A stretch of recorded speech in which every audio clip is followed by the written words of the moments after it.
su lengua y cada uno exponía su experiencia en lengua. Y nosotros pues también, yo me senté allá como un poquitico extraño, que prácticamente era uno de los poquitos que es plan, entonces que participó en ese proceso. Pero no, bien.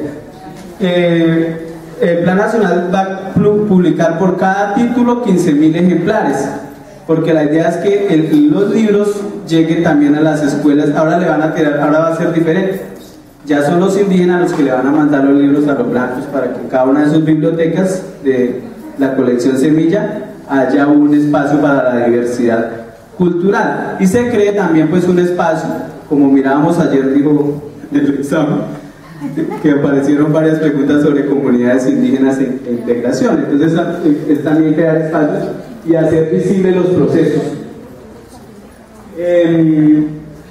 También pues tengo que comentarles otras cosas. Yo aproveché la oportunidad, estaba la directora de la red virtual de bibliotecas de la Biblioteca Nacional, y pues nosotros presentamos allí el libro que crearon los compañeros de Cabalgando la didáctica del lenguaje y la poesía. Entonces allá ya se presentó, se entregó, y mañana tenemos que firmar un documento para ver si ustedes autorizan los derechos de autor para que el libro esté en la Biblioteca Nacional como pues, material de consulta.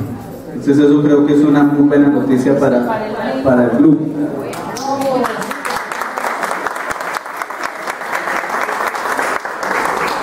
Bueno, entonces mi trabajo pues lo voy a centrar en contarles un poquitico de la experiencia del libro. Nosotros tuvimos la oportunidad de presentar esta experiencia en Bogotá, pero pues como todos andábamos en nuestras dinámicas de trabajo, de mesas de... ¿cómo era que se llamaban? Porque la verdad no tuve la oportunidad de... las ruedas de conocimiento, y otros estaban en concierto, y entonces pues nos perdimos de pronto de poder compartir las experiencias hasta de nuestros propios compañeros. Entonces, lo primero, cuando sale la convocatoria de territorios narrados, era ingeniarse algo para hacer visible la riqueza literaria que tienen los pueblos indígenas, que es bastante amplia. Entonces, hicimos un acercamiento con las autoridades para que nos permitieran desarrollar este proyecto, porque cuando se habla de la cosmología, la cosmovisión de los pueblos indígenas, pues hay que tener mucho cuidado, porque hay muchas cosas que son muy muy íntimas de las comunidades, entonces pues no se tocan, como la parte de los rezos, como la parte de algunas creencias. Entonces se estableció que la temática que íbamos a trabajar era la de los relatos sobre las creencias. Entonces, primero pues se trató de recopilar, se indagó sobre de pronto algunas publicaciones que ya se han hecho. Existen dos, Entre canto y llanto, y la otra es El canto de los peces, y también existe un diccionario en sicuani, pero pues estos libros han sido de hace más o menos 20 años y se le han hecho unas reediciones.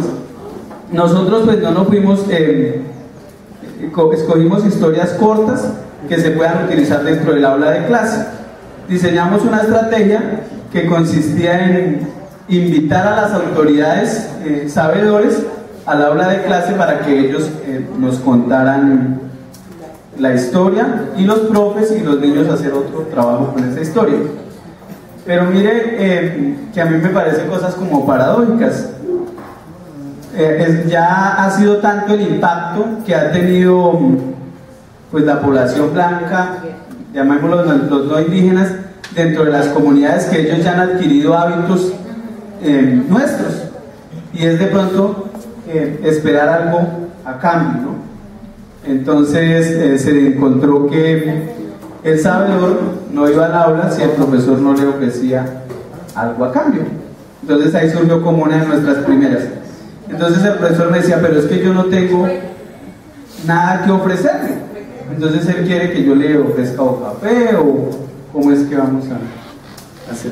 Entonces nos tocó hacer otra reunión con las autoridades indígenas, donde estuvieran los gobernadores, los capitanes, explicar nuevamente cuál era el objetivo, iba a ser la importancia de este proyecto para la educación, y entonces de esa forma ya negociamos que los sabedores nos acompañaran dentro del aula. Expliquen, por favor, quiénes son los sabedores. Bueno, ¿quiénes son los sabedores? Pregunta muy importante. Los sabedores son los ancianos que tienen toda la cosmovisión, el conocimiento para dar consejo y para orientar al pueblo en ciertas situaciones. También son los médicos tradicionales o los chamanes, pues que tienen ya una comunicación más cercana, digamos, con los espíritus, y entonces ellos son los que se encargan, por ejemplo, de las enfermedades, de los rezos, de las protecciones, porque ellos utilizan muchas protecciones, y también de los rituales que se practican dentro de la comunidad indígena. Entonces, pues eso ya es, él es Aló, que es uno de los sabedores que se encuentran en Unuma.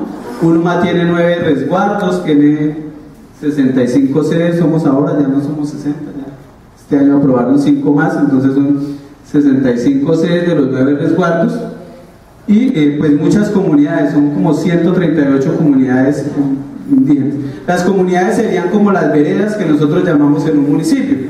Entonces un resguardo es como el pueblo, y las veredas son sus comunidades.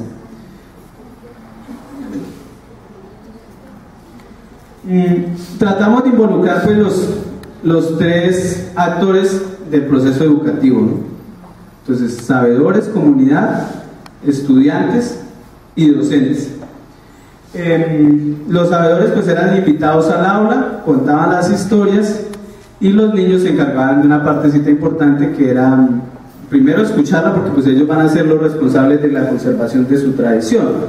Entonces es muy importante, porque también se ha perdido mucho ya por lo que es la televisión, lo que es el teléfono celular, lo que es la música, o sea, todo esto ha invadido tanto las comunidades que ya se han perdido espacios que ellos antes tenían para su parte cultural, de compartir con los abuelos y escuchar las historias. Entonces ellos también ven eso como una amenaza para su parte cultural. Entonces se aprovechó también ese como un valor agregado.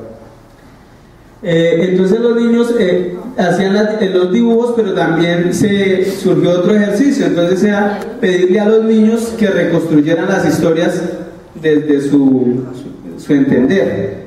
Entonces pues ya surgían unas variantes ahí, unas historias pues muy agradables. Pues nosotros no lo tuvimos, nosotros centramos el trabajo en lo otro, que era el relato del sabedor. En La Guajira lo hicieron diferente. Los sabedores contaron las historias, y lo que ellos publicaron en su libro fue las publicaciones de los niños, como ellos las habían interpretado. Los docentes escribieron en lengua nativa, y pues eso también fue un ejercicio bueno. Lo que decía la compañera, de pronto nosotros no trabajamos ni secuencias didácticas, y de pronto tampoco centramos en la caja de herramientas muchas de las actividades, pero pues yo en el caso personal utilicé la estrategia del libro para trabajar en producción textual y también algo de narración. Pues los docentes allá todos son bilingües, o sea, enseñan en lengua nativa hasta el grado 3º, y por lo general pues en la relación que tienen siempre lo hacen en lengua. Cuando uno va a las charlas, ellos le piden permiso a uno para hablar, porque les da pena. Entonces ellos le solicitan a uno permiso, vamos a hablar acá con los compañeros, y hablan en lengua y le colaboran en la traducción de lo que uno dice. Y pues con ellos también toca que utilizar un lenguaje bastante sencillo y con ejemplos lo más práctico, porque pues no están contextualizados en su proceso. Pero pues también es positivo que los docentes indígenas se están preparando con la Universidad UNAD y con algunos convenios de las petroleras, que ha sido algo positivo. Pues ellos están ya algunos terminando su carrera, llevan como 10 años sin poderse graduar porque no han podido presentar la tesis de grado. Pero pues eso surgía, de pronto había varias polémicas por eso, porque ya dicen, bueno, y tanto tiempo en la universidad, pero es que los procesos son lentos. A ellos no les interesa graduarse para que les suba de pronto tener la oportunidad de subir o un rango. Eso no son los intereses de ellos. De pronto ellos disfrutan más ir a la universidad, compartir con sus compañeros, compartir experiencias y adquirir nuevos conocimientos, porque esas son las... Bueno, los logros que tuvimos en esa experiencia: escuchar los relatos, estructurarlos y articularlos con las actividades académicas del área de lenguaje, brindar a los niños la oportunidad de conocer su cultura, valorar el saber ancestral y sobre todo crear un imaginario en el mundo de la fantasía. Pues ahí yo cuando puse ese mundo de la fantasía, como que lo decía, esa palabra fantasía se ajustaba, pero pues los relatos de ellos son muy fantásticos. Entonces ellos primero creen de un mundo animal, ¿no? Todos los animales son los abuelos, entonces estaba abuela Lapa, abuelo Oso, abuelo Mico, y con esos personajes surgen unas historias que realmente son fantásticas para nosotros. Los estudiantes, al ser partícipes de la construcción de sus propios materiales, se involucran de una forma más práctica y activa en sus procesos de aprendizaje. Los materiales creados serán de gran ayuda y harán más agradable su experiencia lectora, pues estos están en su lengua materna, posibilitando su comprensión. Escribir en Sicuani pues es bastante complicado, porque lo que observamos en el ejercicio de la camiseta, solo para decir leer es mi cuento, se utiliza un sinnúmero de códigos. Y fuera de eso, hay unos, por ejemplo, que no existen en el computador. Por ejemplo, ellos tienen una letra que es la J con dos punticos. Entonces ese código no se consigue ahí ninguno. Entonces nos tocaba en la escritura reemplazarlo por una X. Eso se le planteó ahorita al Ministerio de Educación, porque pues se hace de esa forma, pero pues no está bien, porque pues está cambiando en parte la esencia del alfabeto. Entonces el Ministerio se compromete en las publicaciones que va a hacer, diseñar ya esos caracteres para que la publicación sea lo más fiel. Lo otro es que el Ministerio tiene un equipo muy estructurado de diseñadores, ilustradores infantiles, narradores, mejor dicho, de todo, para fortalecer el trabajo que se va a hacer en la producción. Entonces eso, ya empezaron esos talleres por todo el país. Bueno, esto ya hace parte de las ilustraciones que hicimos en el momento para el libro. Ese es Calivirna, el árbol de la vida, y de ahí es donde nace pues todos los alimentos y la cosmovisión sicuani se llama el relato de Calivirna. Los relatos indígenas pueden durar 2 días, 8 horas, 5 horas, porque de un relato surgen otros personajes y otros personajes, y esto es como la Biblia, podríamos hacer una comparación, porque pues ellos explican ahí la creación y muchas relaciones que se crean, dan solución a problemas. Entonces eso es bastante amplio. Les voy a leer un cuento, un reconocimiento. Allí pues recibimos ovación. Tuvimos la oportunidad de trabajar con los compañeros tutores indígenas de Bichá, también ver, conocer de su experiencia. Todo el que pasaba por el stand estaba muy interesado en conseguirse una copia del libro. Nosotros le prometimos una virtual, pero desafortunadamente en la maleta se fueron las direcciones y no pudimos compartir con nadie pues el libro, porque pues Teresita era la que nos había guardado la agenda con los contactos. Pero ese ejercicio fue muy enriquecedor, creo que para todo el equipo.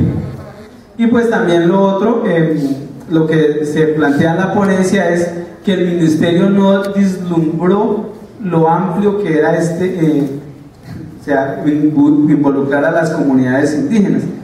No está mal que lo haya involucrado, lo que pasa es que no estaban creados los lineamientos y las directrices claras para hacerlo. Nosotros fuimos afortunados porque con Zulma pues hemos tenido la oportunidad de acercarnos desde una parte más contextualizada, nos ha abierto espacios y ha comprendido cómo es el trabajo porque ella lo ha realizado. Pero en lugares como Pasto, por ejemplo, le cerraron las puertas al programa. En Cauca le cerraron las puertas al programa. Escribieron al ministerio: no queremos por acá tutores que nos vengan a implementar estándares, que nos vengan a traer los materiales que no se ajusten a nuestros contextos.